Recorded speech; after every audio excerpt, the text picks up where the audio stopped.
ഉസ്താദേ, ലൈലത്തുൽ ഖദർ കിട്ടാനുള്ള എളുപ്പവഴി എന്താണെന്നൊന്ന് പറഞ്ഞുതരൂ. ലൈലത്തുൽ ഖദർ കിട്ടാനായിട്ട് ഒരുപാട് എളുപ്പവഴികളുണ്ട്. ഇത് ഈ ആനുകാലിക സാഹചര്യത്തിൽ ഒരു സിമ്പിൾ വഴിയുണ്ട്, ഞാൻ പറഞ്ഞുതരട്ടെ.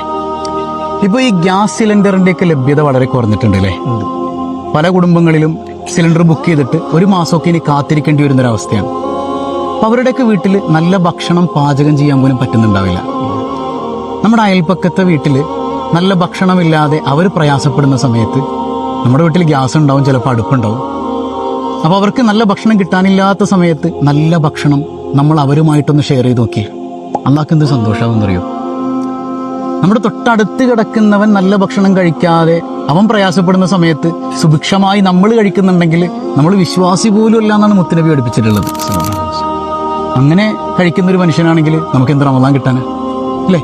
അപ്പൊ ഈ ആനുകാലിക സാഹചര്യത്തിൽ പോലും അങ്ങനെ സിലിണ്ടറിന്റെ ഒരു ലഭ്യതക്കുറവ് അനുഭവിക്കുന്ന നമ്മുടെ അയൽക്കാരെ കണ്ടെത്തിയിട്ട്, കുടുംബക്കാരെ കണ്ടെത്തിയിട്ട് അവരുടെ ഭക്ഷണം ഉറപ്പാക്കിയാൽ മതി. അതല്ല കാണുകയാണ്, അള്ളത് സ്വീകരിക്കണം. അവന്റെ കാരുണ്യത്തിന് ഏറ്റവും നല്ലൊരു വഴിയാണ് ലൈലത്തുൽ ഖദർ. അവൻ നമുക്ക് ഔദാര്യമായിട്ട് അങ്ങ് തരുന്നത്. മനസ്സിലായോ? അല്ലാഹു തൗഫീഖ് ചെയ്യട്ടെ. ഇൻഷാ അല്ലാഹ്.